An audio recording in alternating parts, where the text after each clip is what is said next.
Can one stone change the course of history?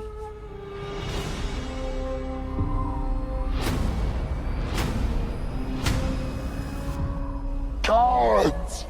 Send me your champion! Goliath! Can one act of defiance create the legend? I will tell you the story of David, a simple shepherd boy. Why do my brothers get to fight? And I'm stuck here. David, you are not a man of blood. An outcast who became one of the most famous kings who ever lived. God does not see what man sees. He sees into the heart. And you have the heart of a lion. So I think the biggest question with this series, I think what fans and people that love your work, what you've done already so far, they're gonna want to know how true it is to the Bible. How did you go about? This is such a massive story. It's that's a great question, and it's great to see you again.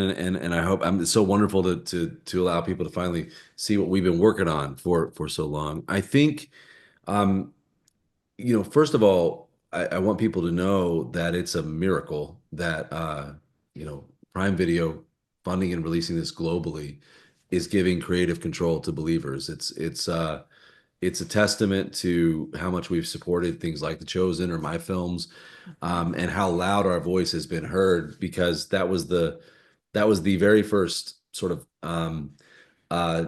non-negotiable, was that we had to be in creative control of the series, and we are. And so beyond that, it's really just about, I love the material. I consider, the material life-changing. I've wanted to tell this story since I was 16.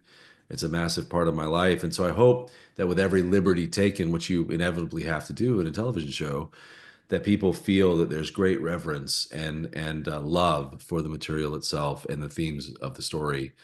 And you feel like a sleuth detective. I feel like Ken Burns uses this term, emotional archaeology. There's very interesting things. There's things that David says about himself and about how he felt and about his family of origin and how he was treated in his town of Bethlehem that are not explained in the 3 chapters of the Bible that season 1 of House of David covers. So you really do have to study a lot of rabbinic tradition and a lot of, every source that you can study to try to justify how David spoke of himself, and then tell an entertaining story, which the story is very entertaining in its own right. But if we only dramatized the words that cover this part of David's life, House of David season 1 would be like 25 minutes long, and so it's 8 hours. And so you have to develop plot lines and stories, but always with great reverence to the material, pointing to the thematic truth of the material. And then what I remind people is, like, this is not the source material. This is not scripture. This is a television show. But the point of the television show is to point people back to scripture. And so my hope is that people will get intrigued, being like, is that in the Bible? Because a lot of things that you're going to be like, that can't mean that they are. And so I hope that that conversation starts, and then people go back to the source material. Because I think if you're having a hard day, if you're having a hard season of life, there are very few things that will comfort and inspire you like the Psalms of David. They're beautiful, and they're meaningful, and they're deep, and they're life-changing. And I hope people watch the show and are drawn to the words of this great poet, warrior, king himself. And you brought up The Chosen. It is what The Chosen does is it provides context. Mm-hmm. This show is going to do as well. And Right. the story of David and Goliath is powerful on its own. But when you understand what that really does, for the Yeah. future of Israel, like what led up to that point, when you understand the context around it, it makes it that much more powerful. That's exactly right. And with the Psalms, there's not really ever been anything that gives you the context to the words that he wrote as a songwriter. Like, for instance, one of my great friends, been a great band for King and Country. They're covering, for the credit roll to the finale, the U2 song Psalm 40, which is 40 years old, from you too, but the lyrics are 3,000 years old. It's the Psalm of David, and those lyrics of "I waited patiently for the Lord; He inclined and heard my cry, lifted me out of a pit, out of the miry clay, put a new song in my mouth."